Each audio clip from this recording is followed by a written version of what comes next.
Breath of the Wild was a solid time, and of course, it still is. I've played dozens of open world games since my first dabble in Breath of the Wild, and I'll say, none of them, sub Spider-Man, have exploration that feel nearly as good as Breath of the Wild. That was all until just recently with the release of Tears of the Kingdom. What an amazing game. I'm disheartened to admit that it's not likely to win Game of the Year, but it's the best thing we could have asked for. Another Zelda game. And still, it went tiers above that. Hyrule itself expands in ways I never thought of.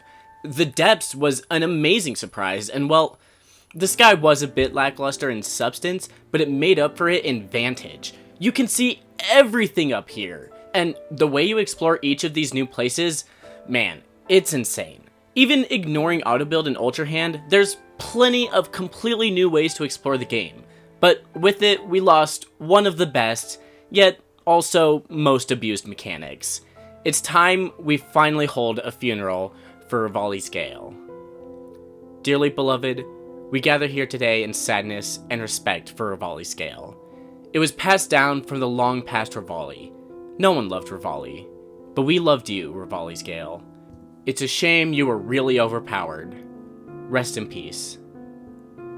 I'm not quite sure what the entire consensus is on how overpowered Revali's Gale was, but I think it's fair to say that the game gets a whole lot easier after having it. After completion of Vah Meadow, you receive Revali's Gale. If you just hold down the X button for a little while, a gust of wind helps you fly into the air. It's excellent for gaining elevation while climbing steep cliffs, or getting the high ground while in combat, or skipping over challenges and puzzles on the way to shrines and towers, or to fly on top of the labyrinth skipping 90% of the puzzle most of the time. Oh, and even the odd occasion where you skip entire Divine Beast challenges. Well, wait a second. It seems like the best part of Revali's Gale is the ability to ignore most of the game. Well, yeah, just about. Does it make the game unplayable or actively worse in any way? No, not really. But it's a really good way to take this Link horseback riding Hyrule simulator and turn it into paragliding simulator. And in all honesty, paragliding isn't all that engaging. After all, what you're really doing the entire time is pushing forward on the joystick, and not much else. Not to say you can't have fun doing that, but it's best to take the lowest common denominator and aim for the best average experience for them. I asked several friends what Divine Beast they would go for first if they started a new game of Breath of the Wild, and easily they all responded with Meadow, because it's the best way to streamline your progress in the game. Now, before we turn to how Tears of the Kingdom changed, and in my opinion fixed Revali's Gale for the best, we have to ask, was it all that bad for gameplay? Well, it depends how you play. If your only goal is to get from point A to point B as soon as possible without exploits like wind bombing, then Revali's Gale is great. But if you want to play the game and challenges as it was designed, I would say Revali's Gale is the worst way to do that. And I don't mean to say it's poorly designed. It's not, it works. But the main problem lies in how you easily skip puzzles. There's so many puzzles and situations in Breath of the Wild I completely ignored because Revali's Gale. And maybe the fault lies with me, but like I said, it's best to aim for a fully realized experience for all players, including the dumb ones such as myself. Now, how does Tears of the Kingdom fix such an issue? It gets rid of it entirely. Well, no. Actually, not at all.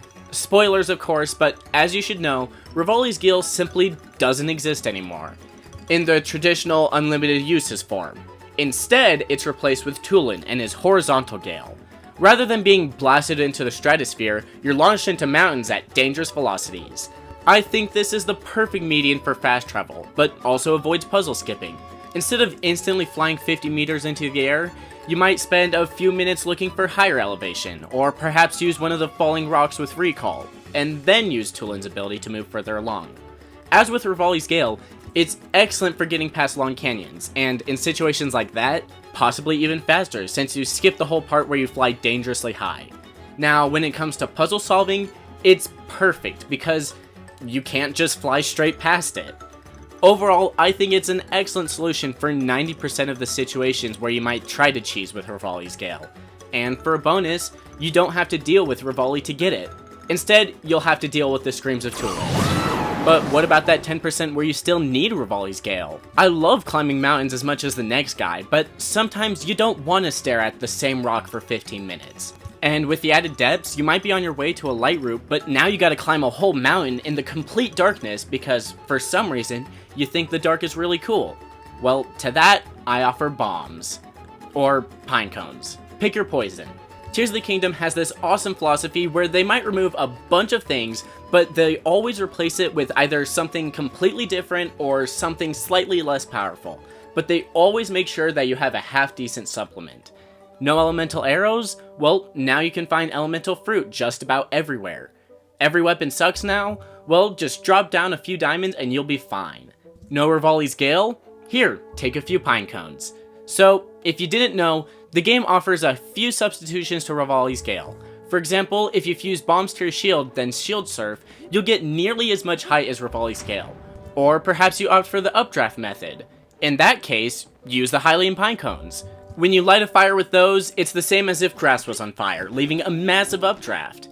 Both are obviously slower than Revali's Gale could have been, but in the cases that you really just want to skip sections of the game or quickly ascend a mountain, they're perfect. And the best part about them, they're limited. It's no longer a dilemma about gaining instant elevation, but you have to wait a few minutes before you're allowed to again. Now you can do it as many times as you have stocked up, and when you run out, that's your fault, plain and simple. Revali's Gale is fun. Of course it is. But I've had way more fun turning all my shields into loaded explosives and bouncing around the depths. But you know what? I could be completely wrong. It's not like these padded walls are gonna correct me though, so I'll have to check back with you all next time where we talk about Bowser and his favorite animals. Make sure your body is at a nice 98-degree homeostasis, and as always, keep cool. Bye.